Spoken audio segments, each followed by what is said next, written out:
Okay, today it's time to find out more about Shimo, that giant new ice kaiju from the new movie coming up. That thing's freaking awesome, and I need to know more. Subscribe to Goji Center, of course, and leave a like down below, and let's get into it. I'm excited to see what I missed. Oh, God!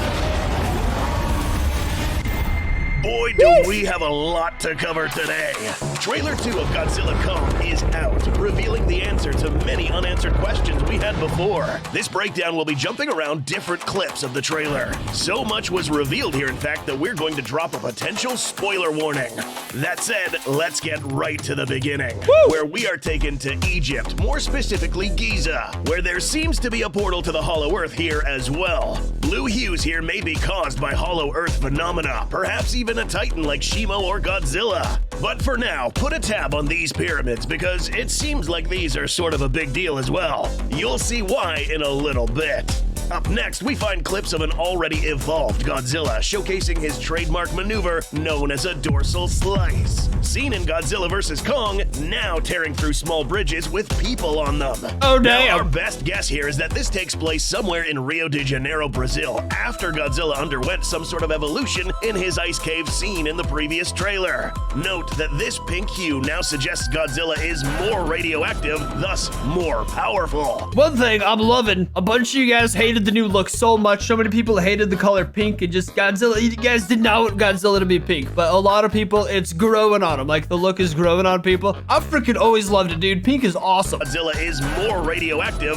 thus more powerful. And throughout the trailer, Look he at that. seems pretty pissed. Especially here, now that he's slicing through bridges and civilians alike. This is really cool, but what is said in the trailer during these sequences is even more interesting. The Titans were the guardians of nature,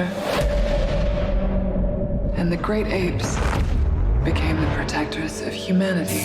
Finally, we have some deep lore talking about the history of the Titans, referred to as the guardians of nature, and the great apes as protectors of humanity. Okay, so if you saw the previous trailer, you already know that something went terribly wrong. Going back to the first trailer, this big monkey doesn't necessarily come across as a protector of humanity, but rather someone with an acquired taste for killing humanity. Another big plot indicator is this clip with Gia, who apparently has some sort of visions. In the trailer, it is implied that there is a sort of signal coming from somewhere deep inside the Earth. She feels something happening, and also Kong and Godzilla. So, hold on a second. Why can she feel it but not other humans? Quick theory for you. Any species, being Titan or human, that comes from the Hollow Earth or whose ancestors live there will have developed a sixth sense for Hollow Earth or Titan-instigated phenomena. That's basically This what I includes figured. sensing nearby Titans, such as the instance when Gia knew Godzilla was about to pull up before the fleet's alarms went off in GVK. Oh, and Kong felt this too. Similarly, Godzilla, Kong, and Gia are mentioned to feel this signal. Not only that, but are also afraid of it. Now, it's a bit out of character for Godzilla and Kong to be scared of anything, but in this film, we run into a big surprise. The surprises continue when we break down Gia's vision here. We'll go frame by frame. Pay close attention. The digital clock here glitches into pyramids. Ring a bell yet?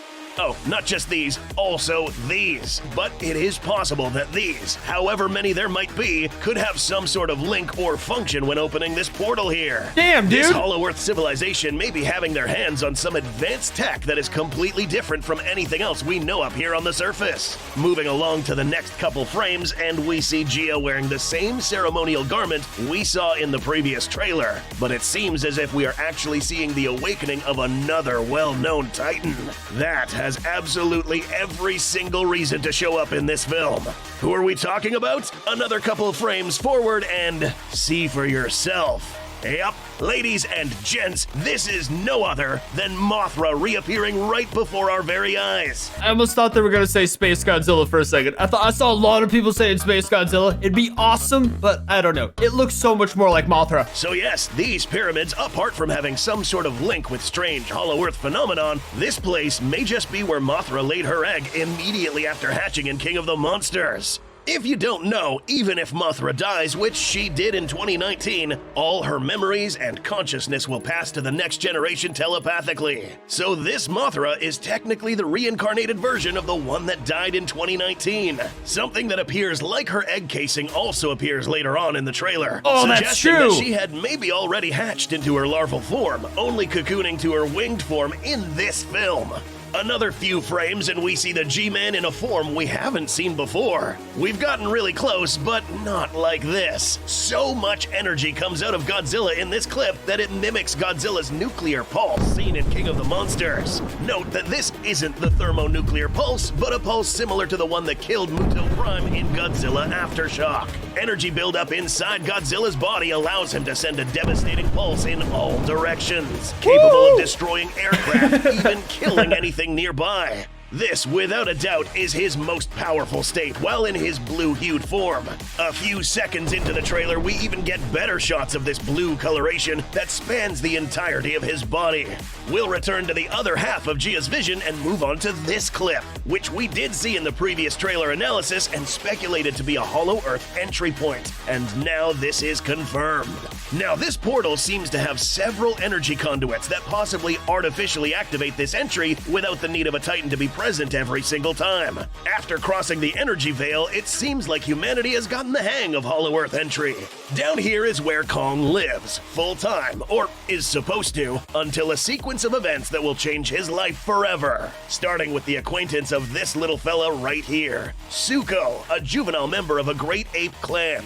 Kong seems to have become fond of this little fella since it would have been the first time he saw another live member of his own kind ever since he witnessed his own parents die. Damn. Zuko then takes Kong to the lair where they thrive. Some who seem to be there against their own will, and others who make up the ranks of a great ape army led by, yep, Scar King. So now we have some sort of confirmation that Scar King is not alone, but also is accompanied by members of a more or less similar species reigning over an empire of blood. Bro, the Council of Ape, the Ape Buddies, I'm so freaking excited for those guys. They're gonna be such evil bastards. Also, don't forget to check out our merch. And Scar King doesn't seem to particularly like Kong right off the bat. We see them square off, but first we must raise the question, why? Well, there must have been something that happened in between that probably pissed off Kong. Maybe the mistreatment of the other Kongs, maybe Scar King verbally humiliates him, it could be anything. Point is that they clash, and we finally get to see Scar King's whip in action. As mentioned in a previous episode, it takes a proficient wielder to use a whip with deadly purpose, using the whip not only as a weapon, but also a tool to block any attacks. But now we have a really good view of this entire weapon, and here we see the missing piece, a crystal.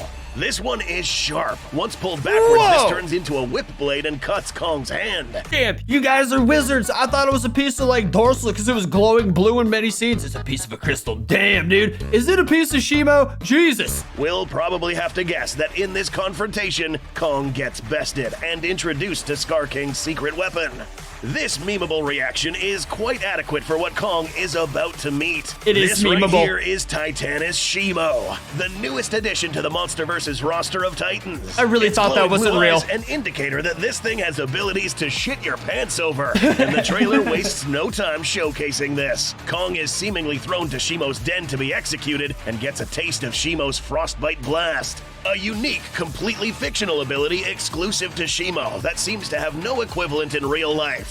Imagine getting shot by a freeze laser powered by energy and liquid nitrogen together, capable of freezing anything it comes into contact with. Interestingly, this energy can still be blocked, and some would say absorbed to some extent by the axe. This is important to note, because as we know already, Kong's axe is made of a Gojira dorsal plate that absorbs atomic blasts. The fact that this axe absorbs some of this energy may signify Shimo shares some characteristics with the Gojira species. Damn, that's a good Here point. We actually may get some sort of confirmation as to what happened to Kong's arm, and the thing that caused him to get this beast glove. If you look closely, you'll see that this frostbite blast injured his arm. That's what I was thinking. A lot of people said it was from the cut from Scar King's whip. I was like, I don't know, dude. I'm pretty sure it's because they froze his freaking hand. A side effect from frostbite is that your muscles will stop working properly. In many cases, those muscles will never recover at all. We aren't sure if Kong's arm will never again work properly without the aid of the Beast Glove. After all, Titan biology is drastically different than that of humans. But we'll guess that the main function of this bioenhanced anatomic seismic Thunder Glove not only aids Kong's crippled muscles underneath, but also makes his attacks more powerful. Shimo did do quite some damage to Kong with just one blast. Back to Gia's vision, we see more Shimo here. This frame captures Scar King, Kong, who seems to be in the middle of a portal or yet another frostbite impact, and Godzilla squaring off against a colossal Shimo. Yeah, this thing is huge. It's on all fours and rivals the height of Godzilla himself. The frostbite blast doesn't just harm Titans, but is also used to freeze the surrounding areas, as seen here on the coast of Rio de Janeiro, Brazil, suggesting that Shimo and Scar King will use this emergence point to invade the surface. It is here where Godzilla, Kong, Shimo, and Scar King will have a 2v2 confrontation. The fight to defend the surface. Yeah, for an issue that originated in the Hollow Earth, this has become Godzilla's problem now. Later in this trailer, we do hear that Godzilla and Kong aren't necessarily friends, and we've been saying that for a while on this channel. Seems as if Kong will inquire for help from a not-so-receptive Godzilla who happens to be in Egypt, explaining why Godzilla is going trigger-happy with Kong once again. Somehow, by whatever means or mediation necessary, Kong and Godzilla will have to once again work together to bring down this new threat. But hold on a second. Godzilla has already evolved here, suggesting that somewhere in the middle of the film, Godzilla will evolve to a more evolved form as a response to that signal we mentioned earlier. Something was up and Godzilla was only getting ready, evolving to a new and one of his most radioactive and potentially powerful forms yet. There's still more to cover. Gia's vision reveals something about Scar King and Shimo that will be a huge factor throughout this story. If you look closely at these frames, you'll see that Scar King's blue glowing eyes and Shimo's are somewhat synced. Here is where the mystery of the glowing eye effect on Scar King may be revealed. It seems as if this eye glow may be some sort of indicator of Scar King's influence on Shimo, an influence enforced by the possession of this crystal, seemingly taken from Shimo itself. I knew it! This also may explain how Scar King was able to amass such a large army, by using Shimo to punish those who don't submit. Towards the end, we have more fun sequences with a couple of frames showing Shimo in action, Kong throwing punches at Scar King's face, knocking his teeth out.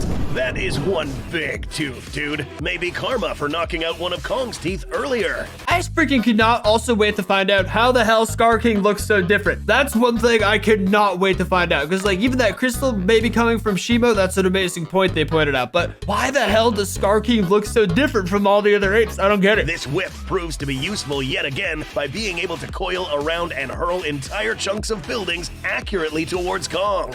This Beast Glove is seen in action for the first time here, breaking through tons of concrete, metal, people maybe, without a problem. Definitely this people. This is random, but did you catch Zuko getting held up here by Scar King? That's right, this scrappy fella joins the fight as well. Also in the Hollow Earth, seen hurling a giant boulder right at another Kong's face. That's right, folks, we'll finally get to see a full-on fight in the Hollow Earth. Potentially even Godzilla, Kong, Scar King, and Shimo floating around in a battle royale that defies all the laws of physics. Wow, can you imagine that? There's also a toy you can buy, a toy with the little baby goat or little baby Kong with like he comes with his own boulder. Did they make a Doug shirt? No way. Goji Center is stepping up the Godzilla merch game, dude. You know, like they have some crazy clothes that kind of crap on every like official Godzilla design you could buy. They know what the people want. I agree with everything. This video is pretty informational. I knew most of it, but he blew my mind pointing out that crystal. I thought it was a piece of a Goji dorsal shard or something. It was totally a piece of Shimo. That's where it ties in. The freaking lore is gonna go crazy in this. Well, this video was freaking awesome. I'm so excited for this damn movie, dude. Leave a like, subscribe to Goji Center, and I'll see you next time.